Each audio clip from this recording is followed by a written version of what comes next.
Should you guys get an Xbox Series X or PlayStation 5? You're not gonna like the answer to this.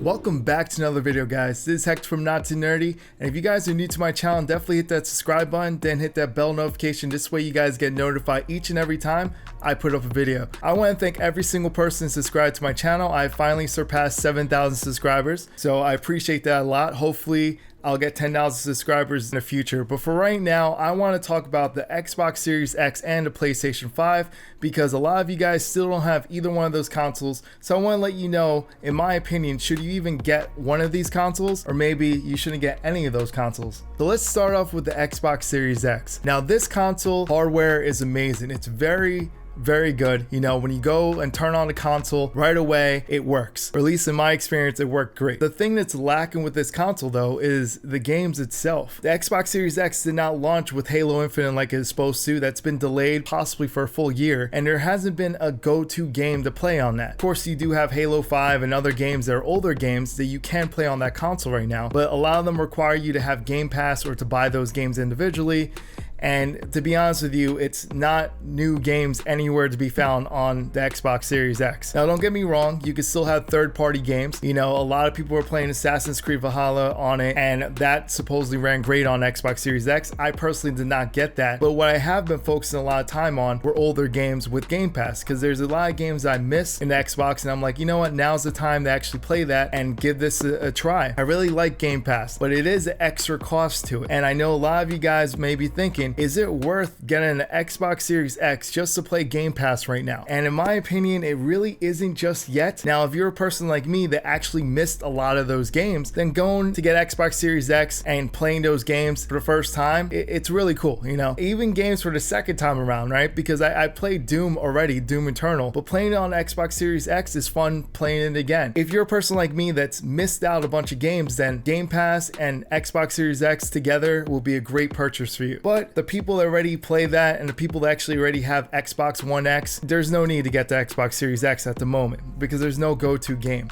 So that's the biggest fault of the Xbox Series X. However, it worked day one, and I have to emphasize that because when I got the PlayStation 5, a lot of you guys do know already that I am on my third PlayStation 5 console, and finally I have a working PlayStation 5, and I'll let you know right now, it works great. I'm able to play games with no issues. I'm able to go ahead and play Demon's Souls, Spider-Man, Miles Morales, and just have a lot of fun with the PlayStation 5. However, there's a lot of bugs on this console, and I'm talking about more bugs than normal. We're not talking about the basic bugs you get on launch day. There's bugs that are game-breaking bugs. There's people that can't play any games on the console. There's people that can't play some games on the console, right? And it seems like there's so many compromises at the moment with the PlayStation 5, and it shouldn't be like that. I have people that have no issues playing the game, but they do have to play in performance mode. Why? Because anytime they put it any higher than that with ray tracing, the game crashes. That's not good. That's not something that you should be doing with a brand new console, compromising. That's not what we asked for. We were told that we're going to get a console that works great. I will say this third console of mine had no issues. Didn't matter if I did performance mode, didn't matter if I turned it up to the full settings. It looks great, it works great. But that was the third console. The first two consoles I received did not work at launch. I couldn't play any games. And I know there's not a lot of people out there that have that same issue. However, there's people that have working consoles, but there's still games that crash and have other bugs. There's a lot of people that still can't even put the console into rest mode. That's unacceptable. Look at us right now. We're almost into the new year and you still have all these bugs that you would expect Sony to fix by now. In fact, you expected them to fix a lot of this stuff before it even came out, which is kind of weird that it actually has that issue to begin with. There's people that still can't use an external hard drive without it wiping their hard drive, or it's just not working properly at all. And those are some pretty serious things when you really think about it, because these are features that were planned to be on the console. These are features that Sony hyped up that was going to work. Those are the issues that you have with Sony, which is the hardware side slash software side, right? But then when you look at the games, they came prepared with some games. You know, I do like the fact Demon's Souls is there. Obviously, the rest of the games you could get on every other console, but Demon's Souls alone for me was a must buy. So if you're a person that's looking for specific games to play, going to the PS5 would be a great move for you, because the PS5 is great when it works. right? So they have the games, but the hardware slash software is lacking currently. So you have one console that the hardware slash the OS software is working amazingly, but yet there's no games to really offer you right now. And then you have another console where the hardware and software is not really working too well right now, and there's games that you can actually play on it. So it's kind of weird. You're in a weird situation going into the new year, and you're thinking to yourselves, wow, like, is it really worth purchasing these consoles? It's been crazy, from pre-orders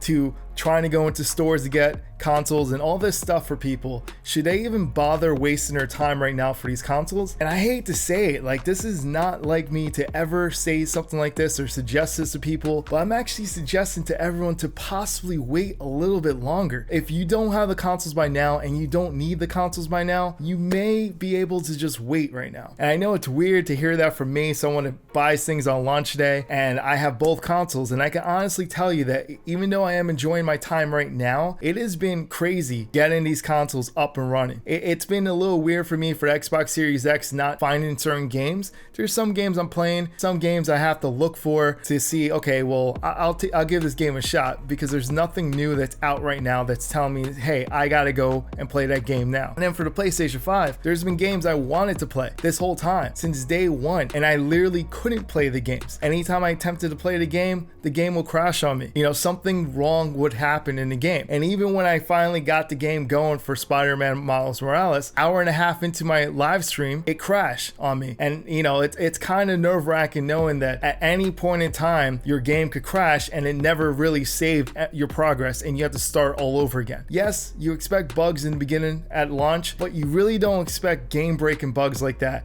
And you don't expect a company to say, you know what, you're gonna have to hold on to this until we fix this, and they don't replace the consoles. Because that's the thing that separates this generation from previous generations. If you had a faulty console at launch, you had no problems exchanging it or replacing it. Now they're giving you like all these runarounds and telling you to hold on to the console and wait till it's fixed, and that's just not right. Bottom line is, I think that these consoles have amazing potential. When they work great. So if you can wait, it's okay to wait. I think it's a good idea. If you want to buy them now, it's a toss-up, to be honest with you, whether it's better to get the Series X or the PlayStation 5. I honestly am having a lot of fun playing both of them, and I actually am happy I got both of them, and I look forward to see what games are going to bring in the future with both these consoles. But it's not about what I choose, it's about what you guys choose. Let me know in the comments down below, which console do you guys prefer to play, and which one do you plan on playing in the future? And that's pretty much it. So this is Hex from Not Too Nerdy. If you guys are new to my channel, definitely subscribe, definitely hit that like button and share this video. I really appreciate everything, and let's hope that next year I'll get 10,000 subscribers. I'm looking forward to that. This is Hex from Not Too Nerdy. I'm out. See you, YouTube.